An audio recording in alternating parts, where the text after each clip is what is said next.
أعوذ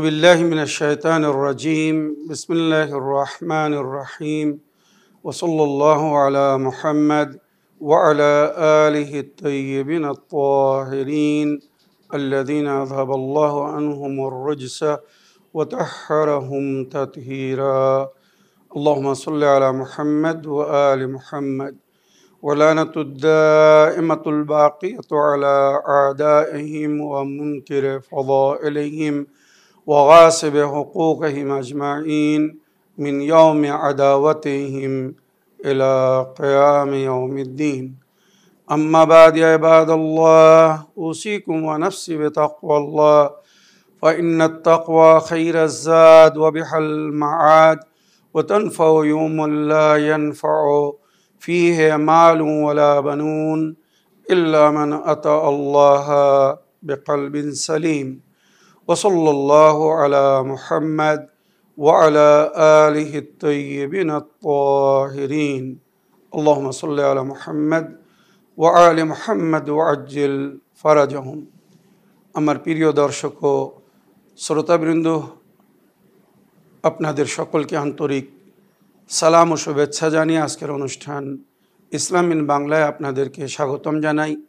আশা করি আপনারা যে যেখানে আছেন ভালো আছেন, কুশল মঙ্গলে আছেন, সুখে থাকুন, শান্তিতে থাকুন, সমস্ত প্রকারের দুঃখ কষ্ট থেকে মুক্তিতে থাকুন। আল্লাহ রাব্বুল আলামিনের কাছে এই কামনা করি, যারা অসুস্থ আল্লাহ তাদেরকে সুস্থতা দান করুন, যারা ঋণে ভুগছে আল্লাহ তাদেরকে ঋণ মুক্তি করুন। ওইরূপ যাদের জীবনে কোনো প্রকারের অভাব বা অশান্তি আছে আল্লাহ রাব্বুল আলামিন তাদের সকলের জীবনে সুখ শান্তি দান করুন ও সকলের মনোকামনা আশাকে পূরণ করুন। আমাদের সকলকে সৎ পথে চলার, অসৎ পথ থেকে দূরে থাকার এবং এক অপরকে সৎ উপদেশ দেওয়ার তৌফিক দান করুন। আমরা যেন সত্য বা হক জিনিসকে জেনে শুনে মেনে তার উপরে আমল করে সেটা অন্যদের সামনে তুলে ধরতে পারি বা সকলের কাছে পৌঁছে দিতে পারি। আল্লাহ রাব্বুল আলামিন আমাদেরকে সেই মনোবল ও নেক তৌফিক দান করুন। আমিন ইয়া রাব্বাল আলামিন। এই দোয়ার সঙ্গে আজকের পর্ব শুরু করতে চলেছি। আজ আমি বিনা কোনো ভূমিকায় সরাসরি আপনাদের পাঠানো পেন্ডিং প্রশ্নের উত্তর দিতে চাই। তাই আসুন দেখি কোথা থেকে কে কী প্রশ্ন করছেন। আগে একটি অডিও প্লে করব, তারপরে ইনশাআল্লাহ আপনাদের পাঠানো টেক্সট মেসেজ বা চিঠি পড়ে আপনাদের প্রশ্নের উত্তর দেওয়ার চেষ্টা করব। আসসালামু আলাইকুম মাওলানা সাহেব ভাই, আমি সোদপুর থেকে রবি খাতুন বলছি। আমি অনেকদিন ফোন করতে পারিনি, কিন্তু আমার প্রত্যেক দিনের আমি দর্শক ভাই। আমি প্রত্যেক দিন আপনার এপিসোড দেখি, কোনো কারণে আমি প্রশ্ন পাঠাতে পারি না ভাই। তো ভাই আমার প্রশ্ন ছিল যে কুরবানি যাদের মনে করেন যাদের ধনী মানুষ যারা হয়তো কোনো কারণে দিতে পারছে না, কিন্তু এই কুরবানিটা অনেকেই বলছে না ফরজ। আমি আপনার একটা এপিসোডে দেখেছিলাম যে এটা সুন্নত বা নফল, হ্যাঁ, আর যেটা হজ করতে যায় হাজিরা তাদের জন্য এটা ফরজ। এই এপিসোডটা আমি খুঁজে পাচ্ছি না তাকে শোনাবার জন্য, সে খুব তর্ক করছে। ভাই আমি শোনাবো, আপনি আমাকে একটু প্লিজ বলে দিবেন। আর আপনাদের দোয়ায়, আমার আল্লাহর দোয়ায় আমার মেয়ে ভালো রেজাল্ট করেছে। আপনাকে অনেক অনেক ধন্যবাদ। আপনি আমাকে যেভাবে আমাকে কোরআনের আয়াতগুলো বলেছিলেন পরীক্ষার সময় সেভাবেই আমি সব করেছি। আল্লাহর রহমত, আমার মেয়ে খুব ভালো রেজাল্ট করেছে। এইচএসে সবই লেটার পেয়েছে। ভাই আপনি দোয়া করবেন আমার মেয়েকে, যেন আমার মেয়ে আরো যেন ভালোভাবে পড়াশোনা করে। আপনাকে আমার অনেক ধন্যবাদ। আপনি আমার অনেক কিছুই আমাকে কোরআনের আয়াত থেকে শিখিয়েছেন। আপনাকে আমার লাখো কোটি শুকর। আল্লাহ আপনাকে ভালো রাখুক, সুস্থ রাখুক। ভাই আমি প্রত্যেক দিনের দর্শক আপনার। আমি আসসালামু আলাইকুম, আপনি ভালো থাকবেন। ওয়ালাইকুম আসসালাম ওয়া রাহমাতুল্লাহি ওয়া বারাকাতুহু। আমার প্রিয় আপা, আপনার ভয়েসমেল পাঠানোর জন্যে এবং আমাদেরকে দোয়ায় স্মরণে রাখার জন্যে, আর বিশেষ করে আমাদের সমস্ত অনুষ্ঠান পর্বকে ফলো করার জন্যে আপনাকে অসংখ্য ধন্যবাদ জানাই। আল্লাহ রাব্বুল আলামিন আপনাকে দীর্ঘজীবী করুন, আপনার সামা ছায়া আপনার বাল বাচ্চাদের উপরে বাকি থাকুক। আপনার কন্যা সুন্দর রেজাল্ট করেছে, আল্লাহ রাব্বুল আলামিন তাকেও দীর্ঘজীবী করুক। সে যেন সুশিক্ষায় শিক্ষিত হয়ে বা উচ্চ শিক্ষা লাভ করে নিজের ও নিজের পরিবারের নামকে উজ্জ্বল করতে পারে। আল্লাহর কাছে এই দোয়া রইল। এবারে আপনি কোরবানির বিষয়ে যেটা জানতে চাচ্ছেন, এ বিষয়ে আমি বকরা ঈদের দিনে, কোরবানির ঈদের দিনের এপিসোডে বিস্তারিত আলোচনা করেছি। আপনার কাছে অনুরোধ, আপনি ঈদের দিনের এপিসোডটা ভালো করে শুনুন এবং তাদেরকেও শুনিয়ে দিন। তাছাড়া ঈদের দুদিন আগে একটি বিশেষ এপিসোড রেকর্ড করেছিলাম শরীফ ভাইয়ের প্রশ্নের উত্তরে, যে কোরবানি আমাদেরকে কিভাবে করতে হবে, কোরবানির কি শর্ত, কোরবানি ফরজ না সুন্নত, এ বিষয়ে আমি ওই এপিসোডে বিস্তারিত আলোচনা করেছি। যতটুকু আমার মনে পড়ছে 1742তম এপিসোডে আমি এ বিষয়ে বিস্তারিত আলোচনা করেছি। তাই আমি আপনার কাছে অনুরোধ করব ওই এপিসোডটা আপনি শুনুন এবং তাদেরকেও শোনান। আশা করি আপনার প্রশ্নের আপনি উত্তর পেয়েছেন। এবারে আমি আপনাদের পাঠানো চিঠি পড়ে তার উত্তর দিতে চাই। দেখি কোথা থেকে কে কি বলতে চাচ্ছেন। সালামুন আলাইকুম, আমি বাংলাদেশ থেকে বলছি, নাহার বলছি। আমি আপনাদের অনুষ্ঠানের একজন রেগুলার শ্রোতা। আপনাদের অনুষ্ঠান দেখে আমি অনেক কিছু জানতে পারছি এবং অন্যদের তা জানানোর চেষ্টা করছি। আমার স্বামী খুবই অসুস্থ, তার জন্য একটু দোয়া করবেন। তার রক্ত দিন দিন কমে যাচ্ছে, অনেক টেস্ট করেও কোনো রোগ ধরা পড়ছে না, খুব পেটে ব্যথাও করে, সাথে বমিও হয়, অনেক কষ্ট পায়। বাংলাদেশের ভালো ভালো জায়গায় তাকে দেখানো হয়েছে। আপনার একটা এপিসোডে শুনছিলাম জিনদের ক্ষতি সম্পর্কে, যারা কিনা আমাদের শরীরে বিভিন্ন অংশের ক্ষতি করে। আমার স্বামীর বিষয়টা এমন নয় তো? যদি এমন হয় তাহলে এর কোরআনি চিকিৎসাটা বলবেন হুজুর। আর সবাই আমার স্বামীর জন্যে দোয়া করবেন যেন আল্লাহ ওকে নেক হায়াত দেন। আমার হাজব্যান্ডের নাম শেখ শরীফুল ইসলাম, বয়স 37 বছর, পিতার নাম শেখ সিরাজুল ইসলাম। ওয়ালাইকুম আসসালাম রহমতুল্লাহি ওয়াবারাকাতুহ। আমার প্রিয় বোন, আমি এর আগেও আপনার প্রশ্নের উত্তর দিয়েছি, হয়তো আপনি মিস করে ফেলেছেন কোন এপিসোডে আমি আপনার এই প্রশ্নের উত্তর দিয়েছি। আমার নিজেরও মনে নেই, আমি খুব দুঃখিত। তবুও আপনার প্রশ্ন রাখার কারণে বা পুনরায় প্রশ্ন পাঠানোর জন্যে আমি আরও একবার আপনার প্রশ্নের উত্তর দিতে চাই। এখানে সর্বপ্রথম আমি আপনাকে ধন্যবাদ জানাই আমাদের অনুষ্ঠানকে নিয়মিত ফলো করার জন্যে বা এ বিষয়ে অন্যদেরকেও বলার জন্যে বা আমাদেরকে দোয়ায় স্মরণে রাখার জন্যে। আপনার স্বামী রোগে ভুগছে, অনেক জায়গায় নিয়ে গেছেন, কোনো উপায় হচ্ছে না, উনি সুস্থ হচ্ছেন না, কোনো রোগ ধরা পড়ছে না। তো আমার প্রিয় বোন, অনেক অনেক সময় যখন কারোর উপরে কুনজর লাগে, যার জিকির কোরআনে হয়েছে সূরায়ে নুন ওয়াল কলমের শেষ দুটি আয়াতে, আমরা তো সাধারণ মানুষ, নবী আল্লাহর ওলিদেরকেও মানুষ কুনজরে দেখত, আর যখন খারাপ নজরে দেখত ওনারা অসুস্থ হতেন, সঙ্গে সঙ্গে আল্লাহর তরফ থেকে উপায় করা হতো। যেমন নবীর উপরে যখন নজর লাগতো, নবী শারীরিক দুর্বলতার অনুভব করতেন, জ্বর আসতো, পুরো শরীরে ব্যথা হতো, উনি ক্লান্ত হয়ে যেতেন, আরও অনেক সমস্যার সম্মুখীন হতেন। তাই আল্লাহর তরফ থেকে ওনাকে মৌজাতাইন দেওয়া হয়েছিল, সূরায়ে ফালাক এবং সূরায়ে নাস, নিজের রক্ষার জন্যে বা হেফাজতের জন্যে। আর বিশেষ করে সূরায়ে নুন ওয়াল কলমের শেষ দুটি আয়াত, যখন কারোর উপরে নজর লাগে বা যদি কারোর উপরে নজর লেগে থাকে, এই দুটি আয়াত পড়ে নিজের উপরে দম করলে বা পানিতে দম করে পান করলে সঙ্গে সঙ্গে নজর কেটে যায়। বিসমিল্লাহির রহমানির রহিম। ওয়াই ইয়াকাদুল্লাযিনা কাফারু লা ইযলিকুনাকা বিআবসারিহিম লাম্মা সামিউ যিকরা ওয়া ইয়াকুলুন ইন্নাহু লা মাজনুন ওয়া মা হুয়া ইল্লা যিকরুল লিল আলামিন। এই আয়াত দুটি পড়ে নিজের উপরে দম করলে, বা যদি আপনি নিজে না পড়তে পারেন, কোনো মুরব্বী যার জবানের উপরে আসার আছে তার দ্বারায় পড়িয়ে নেবেন, পড়ে দম করিয়ে নেবেন। আপনি পড়ে আপনার স্বামীর উপরে দম করে দিন, বা সে যদি নিজে পড়তে পারে নিজের উপরে দম করে নিক। এছাড়া আয়াতুল কুরসি, বা আমি অনেক উপায় এর আগেও বলেছি, যদি কারোর উপরে কেউ কুনজর লাগিয়ে থাকে বা এই ধরনের সমস্যা হয়ে থাকে, তো আয়াতুল কুরসি এবং মৌজাতাইন মনে রাখবেন। আমি অনেকবার বলেছি, এর আগেও বলেছি, এখনও আর একবার বলে দিচ্ছি, যে নজরে বদ থেকে মুক্তি পাওয়ার জন্যে বা জাদু টোনা টোটকা কেউ যদি কারোর উপরে কিছু করে থাকে, তখন মানুষ আস্তে আস্তে দুর্বল হয়ে যায়, অসুস্থ হয়ে পড়ে। টেস্ট করলে কোনো রোগ ধরা পড়ে না। কোনো রোগ নেই তো ধরা পড়বে কি করে? এগুলো রুহানি চিকিৎসার মাধ্যমে,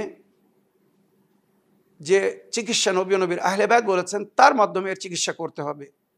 তাই আমি আপনাকে রুহানি চিকিৎসা বলে দিচ্ছি, এটা করুন, ইনশাল্লাহ আশা করি আপনার স্বামী পরিপূর্ণ সুস্থ হয়ে যাবেন। আয়াতুল কুরসি এবং মৌজাতাইন। আয়াতুল কুরসি সূরা বাকারা আয়াত নম্বর 155, 56 এবং 57, তিনটি আয়াত মিলে আয়াতুল কুরসি বলা হয়েছে। এই তিনটি আয়াত প্লাস মৌজাতাইন, কুল আউযু বিরাব্বিল ফালাক আর কুল আউযু বিরাব্বিন নাস, এটা পড়ে, আর তার সঙ্গে সঙ্গে এই যে আয়াতসহ দোয়াগুলি আমি পড়ছি, যেটা নবীর আহলে বায়ত তালিম দিয়েছেন, এগুলো পড়ে যদি দম করা দেওয়া হয়, পানিতে দম করে পান করিয়ে দেওয়া হয়, বা যদি কোনো কাগজে জাফরানের পানি দিয়ে বা পেন্সিল দিয়ে লিখে পরিধান করিয়ে দেওয়া হয়, মানে গলায় বা বাজুতে বেঁধে দেওয়া হয়, তো ইনশাআল্লাহ জাদু টোনা টোটকার কোনো আসার থাকবে না, সব কেটে যাবে, আর অটোমেটিক অতি শীঘ্র ইনশাআল্লাহ উনি সুস্থ হয়ে যাবেন। আয়াতুল কুরসি, মৌজাতাইন, আর এই যে দোয়া পড়ছে, যে দোয়া নবী করিম সাল্লাল্লাহু আলাইহি সাল্লাম পড়তেন, তাদের উপরে দম করে দিতেন যাদের নজর লাগতো বা যাদের উপরে কেউ কিছু করত। বিসমিল্লাহির রহমানির রহিম। আল্লাহুম্মা রাব্বা মাতারিন হাবিসিন ওয়া হাজারিন ইয়াবিসিন ওয়া লাইলিন দামিসিন ওয়া রাতাবিন ওয়া ইয়াবিসিন রুদ্দা আইনাল আইন আলাইহি ফি কবদিহি ওয়া নাহরিহি ওয়া মালিহি ফারজিল বাসারা হাল তারা মিন ফুতুরিন সুম্মা রজিল বাসারা কাররাতাইন ইয়ানকালিবু ইলাইকাল বাসারু খাসান ওয়া হুয়া হাসির। এটা পড়ে দম করলে সঙ্গে সঙ্গে নজর কেটে যায়। তাছাড়া ইমাম হাসান ও ইমাম হোসেন আলাইহিস সালামের উপরে যখন নজর লাগতো, নবী এই দোয়া পড়ে দম করে দিতেন। আল্লাহুম্মা জাস সুলতানিল আযীম ওয়াল মান্নিল কদীম ওয়াল ওয়াজহিল করিম দাল কালিমাতিত তাম্মাতি ওয়াদ দাওয়াতিল মুস্তাজাবাত। আফে, এখানে আফে ফলালান লেখা আছে, এখানে ফলানান মানে ওখানে নিজের নাম নিন যদি আপনি নিজে ক্ষতিগ্রস্ত হন, বা অন্য কারোর উপরে যদি দম করতে চান তো এখানে তার নাম নিন, অমুক ইবনে অমুককে, মিন আনফুসিল জিন্নে ওয়া আয়ুনিল ইনসে, আল্লাহ জিনের শর বা মানুষের কুনজর থেকে একে মুক্তিদান দিন, এর রক্ষা করুন। এভাবে পড়ে যদি দম করে দেওয়া হয়, সঙ্গে সঙ্গে নজর কেটে যায়, বা কেউ কিছু যদি করে থাকে তার আসার শেষ হয়ে যায়। ওই মাওলা আলাইহিস সালাম বলেছেন, এই দোয়া, এই আয়াত সহ যদি কেউ লিখে কারোর কাছে রাখে বা পড়ে নিজের উপরে দম করে, তো জাদু টোনা টোটকা যা কিছু করেছে সঙ্গে সঙ্গে তার আসার কেটে যাবে। বিসমিল্লাহে ওয়া বিল্লাহে, বিসমিল্লাহে মাশাআল্লাহ, বিসমিল্লাহে ওয়ালা হাওলা ওয়ালা কুওয়াতা ইল্লা বিল্লাহ, কালা মুসা মা জিতুম বিহিস সাহরা ইন্নাল্লাহা সাইয়ুবতিলুহু। মুসা নবীর যুগে খুব জাদু টোনা হতো, তাই আল্লাহ ওনাকে এই উপায় দিয়েছিলেন। ইন্নাল্লাহা লা ইসলিহু আমালাল মুফসিদিন ফাওয়াকাল হক ওয়া বাতালা মা কানু ইয়ামালুন ফাগলিবু হুনালিকা ওয়ানকালাবু সাগিরিন। এইগুলো পড়ে লিখে যদি আপনার স্বামীর সঙ্গে রাখা হয় বা তার উপরে দম করা হয়, আশা করি উনি খুব শীঘ্র সুস্থ হয়ে যাবেন।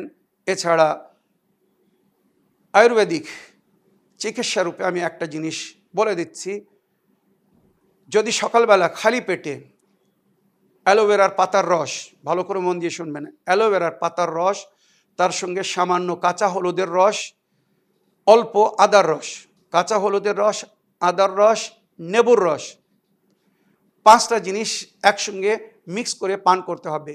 বমি বা অন্য অসুবিধা সব শেষ হয়ে যাবে, এবং ইন্টারনাল ইনফেকশন যদি হয়ে থাকে সেটাও সঙ্গে সঙ্গে ভালো হয়ে যাবে। বিশেষ করে লিভারে যদি ইনফেকশন হয়ে থাকে, উনি 2-3 দিনের মধ্যে সুস্থ হয়ে যাবেন। অ্যালোভেরার পাতার রস বাইর করে নিতে হবে, 2-3 চামচ মনে করুন আর তার সঙ্গে সামান্য কাঁচা হলুদের রস, সামান্য কাঁচা আদার রস আর নেবুর রস, আর তার সঙ্গে সামান্য লবণ, মানে বিট লবণ, মানে অনেক সময় কিছু আয়ুর্বেদিক ডাক্তাররা ফটকিরি ব্যবহার করতে বলেন, কিন্তু আমি ফটকিরি ব্যবহার করতে বলবো না, কেননা এটা অনেক সময় লিমিট বেশি হয়ে গেলে ক্ষতি করে। তো ফটকিরি দিবেন না, আপনার সামান্য বিট লবণ দিবেন, টেস্টি হয়ে যাবে। ওইটা খালি পেটে পানির সঙ্গে পান করে নেবেন। 3 দিন কি 1 সপ্তাহ যদি আপনি আপনার স্বামীকে পান করান, ইন্টারনাল সমস্ত ইনফেকশন বা ভাইরাস এফেক্ট থেকে উনি মুক্তি পেয়ে যাবেন। আর আশা করি পানাহারও সুন্দরভাবে করতে পারবেন, শারীরিক সুস্থতার অনুভব করবেন, আর আগে যেমন স্বাভাবিক নর্মাল জীবনযাপন করছিলেন আবার তেমন স্বাভাবিক এবং নর্মাল জীবনযাপন করা শুরু করবেন। আমার প্রিয় বোন, আশা করি আপনার প্রশ্নের আপনি উত্তর পেয়েছেন। আসুন দেখি আগে কে কি লিখছেন বা কে কি জানতে চাচ্ছেন। আসসালামু আলাইকুম ওরহমতুল্লাহি ওয়াবারাকাতুহু। আশা করি আল্লাহর রহমতে ভালো আছেন হুজুর।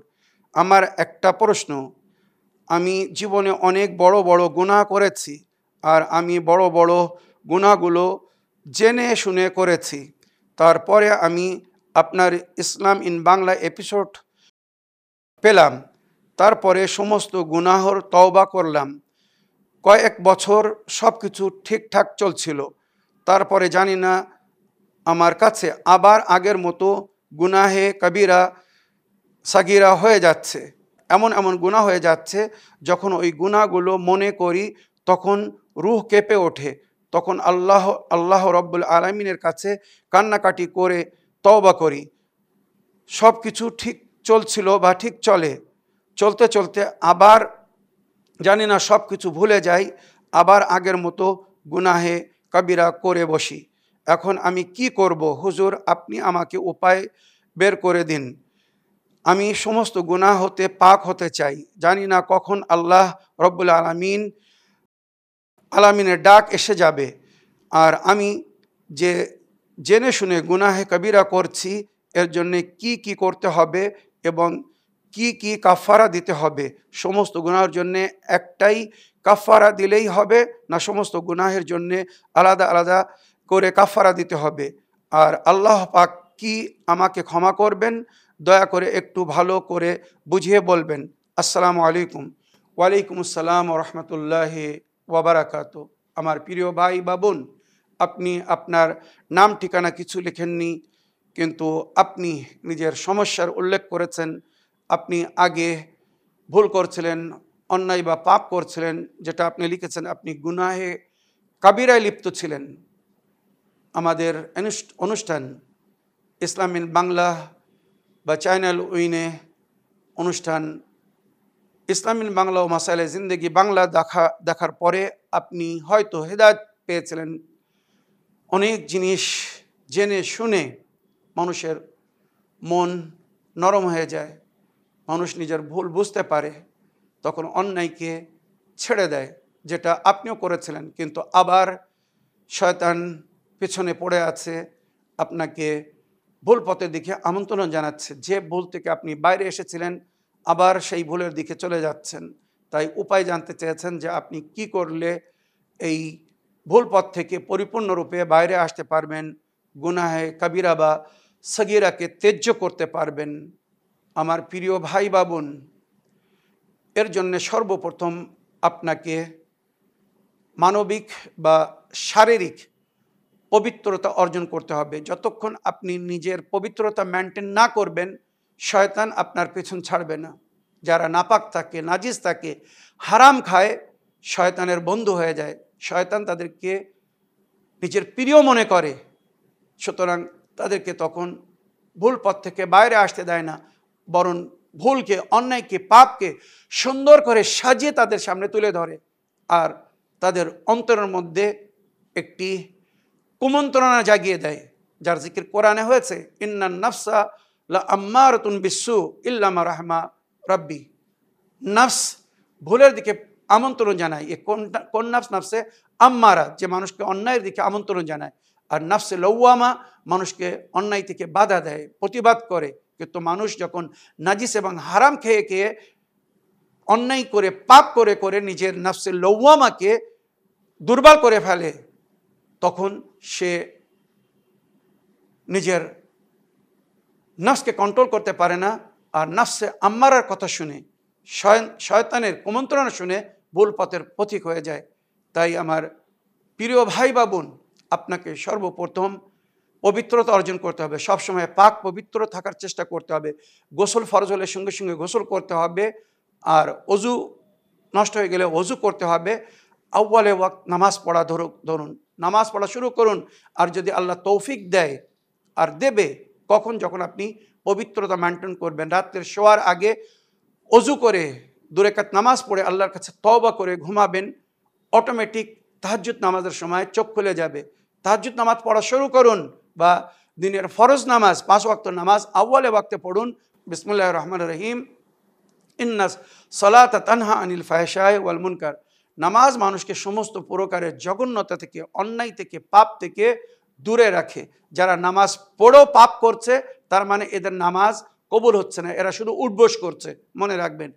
তো আমার প্রিয় ভাই বা বোন, নিজের নফসকে পাক করুন, পবিত্রতা অর্জন করুন, সময়ে নামাজ পড়ুন, আল্লাহর কাছে নিজের ভুলের তওবা করুন, বা যদি পাপের প্রায়শ্চিত করা সম্ভব হয় তো পাপের প্রায়শ্চিত করুন। বান্দাদের হক অধিকার যদি নষ্ট করে থাকেন, খেয়ে থাকেন, তার অধিকার তাকে ফিরিয়ে দিন। আল্লাহর অধিকার হককে যদি নষ্ট করে থাকেন, সেটা পুরো করার চেষ্টা করুন। আল্লাহ রাব্বুল আলামিন কোরআনে বলেছেন, লা তাকনুতু মিন রাহমাতিল্লাহ ইন্নাল্লাহা ইয়াগফিরুয যুনুবা জামিয়া। আল্লাহর রহমত থেকে নিরাশ হও না, আল্লাহ তোমার সমস্ত গুনাহকে ক্ষমা করে দেবে।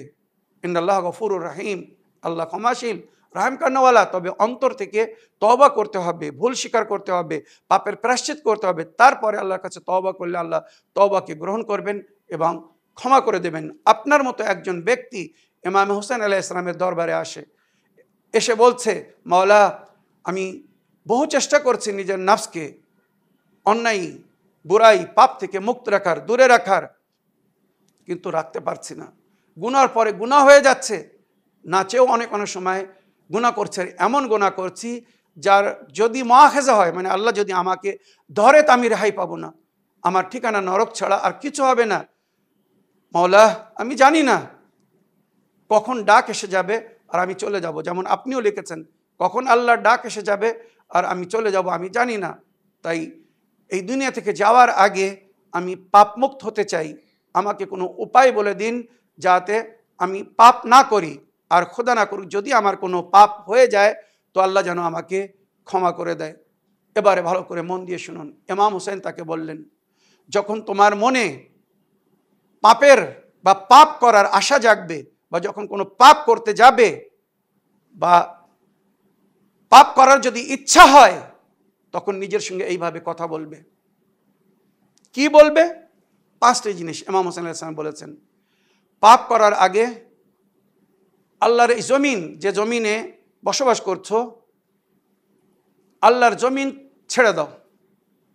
আল্লাহর জমিনের বাইরে গিয়ে পাপ করো, আল্লাহ কিছু বলবে না। মাওলা, এটা কি করে সম্ভব?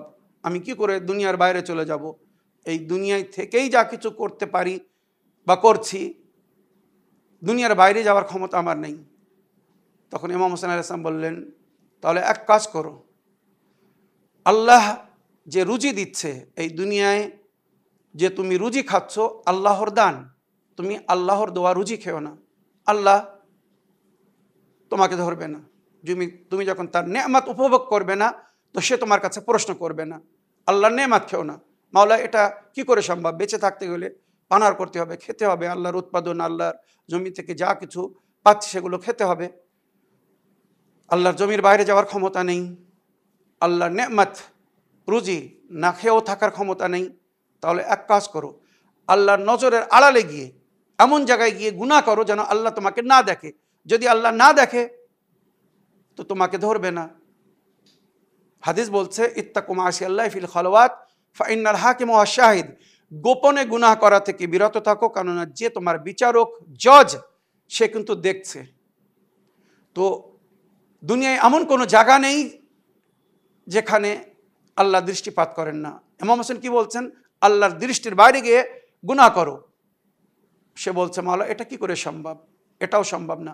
তখন মাওলানা ইমাম হোসেন বললেন, তাহলে এক কাজ করো, যখন ফেরেশতা তোমার রূহ কবজ করতে আসবে, মালাকুল মউতকে বলবে আমি মরবো না, কেননা হিসাব কিতাব যা কিছু হবে জান্নাত জাহান্নাম মরার পরে, জাহান্নামে যদি নিক্ষেপ করা হয় তো মরার পরে তুমি বলবে আমি মরবো না, যদি না মরো তাহলে জাহান্নামে যেতে হবে না।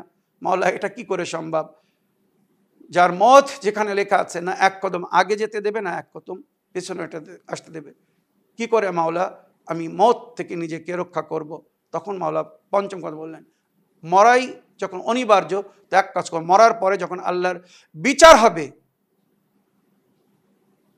তুমি যদি পাপ করো তোমাকে নরকে নিক্ষেপ করার অর্ডার হবে, তুমি তখন আল্লাহকে বলবে, বা যে ফেরেশতা জাহান্নামের ফেরেশতা তোমাকে ধরে জাহান্নামের দিকে নিয়ে যাবে, তখন তাদেরকে বলবে আমি জাহান্নামে যাব না, আল্লাহর হুকুমকে ওখানেও অমান্য করে দেবে, আল্লাহ আমি আপনার হুকুম মানব না। মাওলা এটা কি করে সম্ভব? যদি আমি অস্বীকার করি তো ফেরেশতারা আরো জোরে ছুঁড়ে জাহান্নামে নিক্ষেপ করে দেবে। তুমি আল্লাহর জমিনের বাইরে গিয়ে পাপ করতে পারবে না, তুমি আল্লাহর নেয়ামত না খেয়ে থাকতে পারবে না, তুমি আল্লাহর নজরকে ফাঁকি দিয়ে পাপ করতে পারবে না, তুমি নিজের মতকে রদ করতে পারবে না, তুমি আল্লাহর সিদ্ধান্তকে অ্যাভয়েড করতে পারবে না, আল্লাহর হুকুমকে অমান্য করার ক্ষমতা নেই।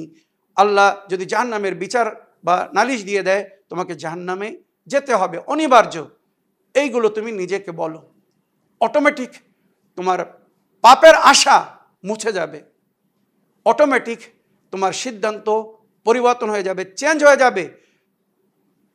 তোমার অন্তর যদি বেঁচে থাকে, সুবিচার বিবেক যদি জীবিত থাকে, তোমার বিবেক তোমাকে বাধা দেবে যে পাপ করো না, যে কোনো মুহূর্তে ডাক আসতে পারে, আর ডাক আসলে যেতে হবে, আর তারপরে কিন্তু এইগুলোর সম্মুখীন হতে হবে। আশা করি এইভাবে নিজের নফসের রক্ষা করতে পারবেন। পবিত্রতা অর্জন করুন, সময়ে নামাজ পড়ুন। সোশ্যাল মিডিয়া যার মাধ্যমে আজকাল বেশি অন্যায় হচ্ছে, খুব কম লোক এমন আছে যারা সৌভাগ্যবান বা যারা শিক্ষিত, যারা জানে যে মোবাইল বা সোশ্যাল মিডিয়া কিভাবে উপয়োগ করতে হবে, কোনটা দেখতে হবে, কোনটাকে অ্যাভয়েড করতে হবে, এমন খুব কম লোক জানে। অনেক অনেক সময় শয়তান ঘাত লাগিয়ে বসে থাকে, আপনি কোনো ভালো জিনিস দেখছেন, মাঝখানে এমন একটা অ্যাড এসে যাবে অশ্লীল, যেটা দেখতে ভালো লাগবে, আপনি দেখতে শুরু করলেন, শয়তান ওখানে সুযোগ ধরিয়ে আবার অন্য আর একটা ভালো জিনিস, মানে অশ্লীল জিনিস, পাপের জিনিস এনে দেবে। এইভাবে আস্তে আস্তে মানুষ পাপে লিপ্ত হয়।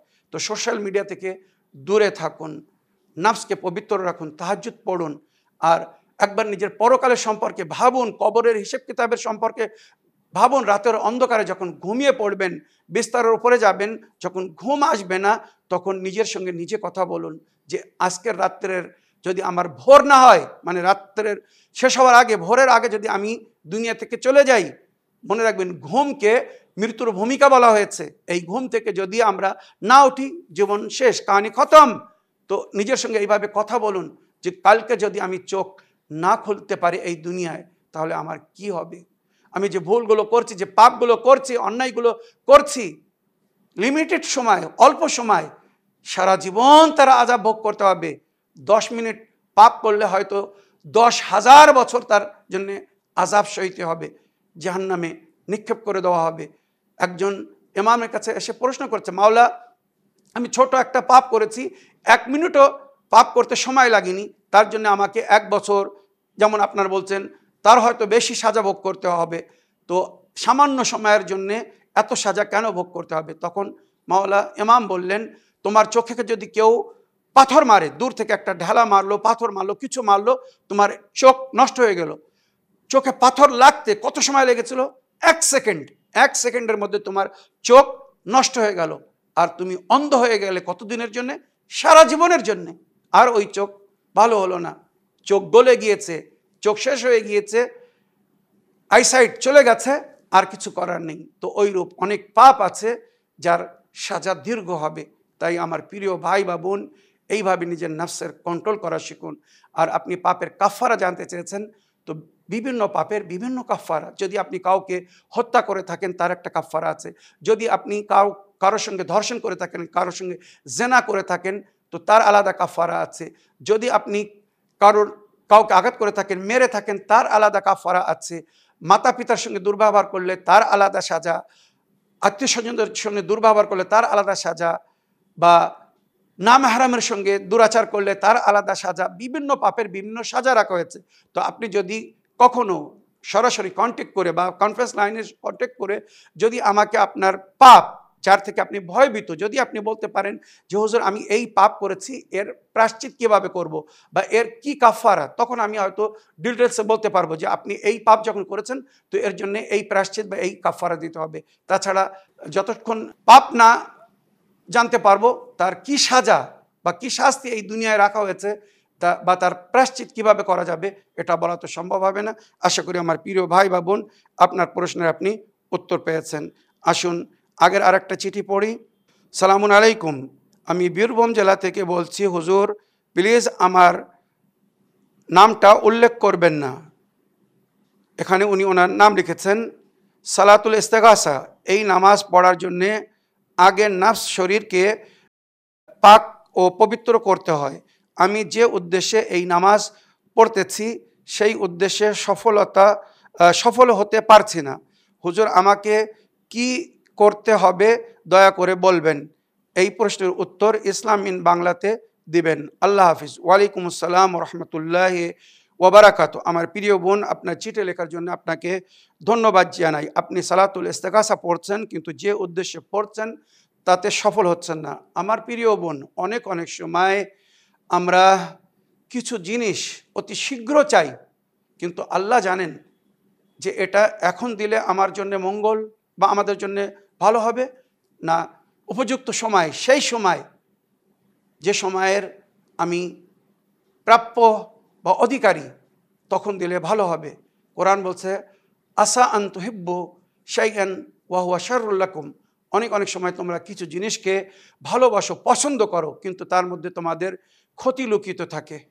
আবার অনেক সময় তোমরা কিছু জিনিসকে অপছন্দ করো, কিন্তু তার মধ্যে তোমাদের মঙ্গল লুকিত থাকে। তো এগুলো আমরা জানি না, তাই সিদ্ধান্ত আল্লাহর উপরে ছেড়ে দিন, তার উপরে বিশ্বাস রাখুন, তার উপরে ভরসা করুন। আল্লাহ যখন কারোর দোয়া কবুল করেন না, তো এর পিছনে ইমাম, নবী বা মাসুমিনরা বলেছেন তার দুটি কারণ হতে পারে। এক, হয়তো আল্লাহ আপনাকে নিজের দরবার থেকে দূরে যেতে দিতে চাচ্ছেন না। আপনার প্রয়োজন পুরো করে দিলে আপনি আল্লাহকে স্মরণ করা ছেড়ে দেবেন, আল্লাহকে ভুলে যাবেন, আল্লাহ থেকে দূরে চলে যাবেন। যেটা অনেক সময় বাস্তব জীবনে আমরা দেখি, মানুষ যখন কষ্টের মধ্যে থাকে, অভাবের মধ্যে থাকে, সমস্যার মধ্যে থাকে, আল্লাহকে স্মরণ করতে থাকে। যেই সমস্যার সমাধান হয়ে যায় আল্লাহকে ভুলে যায়। সমুদ্রে নদীর মাঝখানে ছিল, নৌকা ভ্রমরে পড়েছে বা জাহাজ ভ্রমরে পড়েছে, ঢেউয়ে মনে হচ্ছে ডুবে যাবে, আল্লাহকে ডাকছে, ফরিয়াদ করছে, আল্লাহ এবারে জান রক্ষা দিন। বেঁচে গেলে, নদীর ধারে সমুদ্রের কিনারে পৌঁছে গেলে আর ওই ভুল করব না যেগুলো করেছি। সমুদ্র থেকে বাইরে এসেছে, আবার সেই গুনাহ শুরু করে দিয়েছে। তো এগুলো কোরআন হাদিসের মধ্যে জিকির হয়েছে। আল্লাহ কখনো মিথ্যা কথা বলেননি বা বলেন না, মনে রাখবেন। তো ওই রূপ আমাদের অনেক সমস্যা হয়, যার মাধ্যমে আমরা আল্লাহর সঙ্গে সম্পর্ক থাকি, সেই সমস্যার সমাধান হয়ে গেলে আল্লাহকে বলে যাই। তাই হয়তো আল্লাহ দোয়া কবুল করতে অনেক সময় দেরি করেন, আর ফেরেশতাদেরকে বলেন একে আমার দরবারে থাকতে দাও, এর কথা শুনতে ভালো লাগছে, এর প্রার্থনা ভালো লাগছে, একে দিয়ে দিলে এক্ষুনি চলে যাবে, আর আসবে না। বা ইমামে জাফর সাদিক যেমন বলেছেন, অনেক সময় আল্লাহ আমাদের সমস্যার সমাধান সঙ্গে সঙ্গে করে দেন না, বা আমাদের দোয়া এই জন্য কবুল করেন না যে এর পরিবর্তে আল্লাহ আমাদেরকে পরে অনেক সুন্দর বেশি দিবে বা বেশি দিতে চায়। অনেক সময় আল্লাহর কাছে আমরা একটা ফুল চাই, কিন্তু আল্লাহ আমাদেরকে পুরো বুকে দিতে চায়, মানে গুলদস্তা, পুরো ফুলের বান্ডেল, বিভিন্ন ফুল আপনাদেরকে দিতে চায়, আমাদেরকে দিতে চায়, কিন্তু আমরা ধৈর্য ধরে সবর করি না। আমরা একটাই নিয়ে তোলপাড় করি বা বারবার বলি, আল্লাহর সিদ্ধান্তের উপরে নিজেকে রাজি রাখুন, ধৈর্য ধরুন, সবর করুন। ইন্নাল্লাহ মাস সাবেরিন ওয়াস্তাইনু বিসসাবরি ওয়াস সালাত। খোদাবন্দে করিম কোরআনে বলেছেন, নামাজ এবং ধৈর্যের মাধ্যমে আল্লাহর কাছে সাহায্য চাও। হয়তো যখন তুমি চাচ্ছ সেটা সঠিক সময় নয়, ঠিক সময় আসলে আল্লাহ অবশ্যই দিবেন, আর যদি না দেয় তো তার মানে এতেই আমাদের মঙ্গল। তো এইভাবে আমার প্রিয় বোন, ধৈর্য ধরুন। অনেক সময় আমাদের নিজেদের ভুল বা অন্যায় বা পাপের কারণে বা জবানে আসার না হওয়ার কারণে আমাদের দোয়া কবুল হয় না। তখন কি করতে হয়? সাদকা দিতে হয়, অন্যদেরকে, আল্লাহর নেক বান্দাদেরকে ধরতে হয়, তাদের কাছে যেতে হয়, আর তাদেরকে অনুরোধ করতে হয়, দাবি করতে হয় যে হুজুর আমার জন্য দোয়া করে দিন, ভাই আপনি আমার জন্য দোয়া করে দিন, আল্লাহ হয়তো আপনার দোয়ায় আমার সমস্যার সমাধান করে দেবেন। যেমন আল্লাহ মুসা নবীকে বলেছিলেন যে তুমি তোমার উম্মতকে বলো ওই জবান দিয়ে দোয়া করতে যে জবান দিয়ে সে পাপ করেনি। তখন মুসা নবী বললেন, হে প্রতিপালক, এমন জবান কোথা থেকে নিয়ে আসবো যে জবান পাপ করেনি? তখন আল্লাহ বললেন, তোমার উম্মতকে বলো অন্যদের মাধ্যমে দোয়া করতে বা অন্যদের কাছ থেকে দোয়া করাতে। কেননা মানুষ নিজের জবান দিয়ে নিজে ভুল করে, পাপ করে, অন্যায় করে, অন্যের জবান দিয়ে তো সে পাপ করে না। তো সুতরাং অনেক অনেক সময় অন্যের দোয়া তার পক্ষে কবুল হয়ে যায় বা আল্লাহ কবুল করে নেন। বিশেষ করে আল্লাহর ওলি আউলিয়া, আল্লাহর নেক সালে বান্দারা যখন দোয়া করেন, আল্লাহ তাদের দোয়াকে রদ করেন না। তো ওইভাবে যদি আপনার দোয়া কবুল না হয় তো আপনি অন্যর সাহায্য নিন, যার মাধ্যমে হয়তো আল্লাহ আপনার সমস্যার সমাধান করে দেবেন। তবে আমি আপনাকে বলবো, ধৈর্য ধরুন, ইনশাআল্লাহ আল্লাহর প্রতি একটি বিশ্বাস রাখুন। ওমাইয়াত্তাকিল্লাহ ইয়াজআল্লাহু মাখরাজান, যারা আল্লাহর ভয় করে চলে, আল্লাহ তাদের জন্য রাস্তা বানায়, সমস্যার সমাধান তৈরি করে দেয় বা উপায় করে দেয়। ইন্নাল্লাহ বালিগু আমরিহ, আল্লাহ যেটা আপনার নসিবে লিখেছেন সেটা দিবেন, পুরো করবেন। ওমাই ইয়াতাওয়াক্কাল আলাল্লাহ ফাহুয়া হাসবুহ, যে আল্লাহর প্রতি বিশ্বাস রাখে সেই আল্লাহই তার জন্যে যথেষ্ট। আমার প্রিয় বোন, আশা করি আপনার প্রশ্নের আপনি উত্তর পেয়েছেন। আগের প্রশ্ন পড়ি। আসসালামু আলাইকুম, আমি বীরভূম জেলা থেকে বলছি, জোবেদা বিবি। মাওলানা সাহেব, আমার মেয়ের খুব কোমরের ব্যথা, নামাজ পড়তেও পারছে না, দাঁড়িয়েও থাকতে পারছে না, বসেও নামাজ পড়তে পারছে না, আপনি কিছু উপায় বলে দেন মাওলানা সাহেব।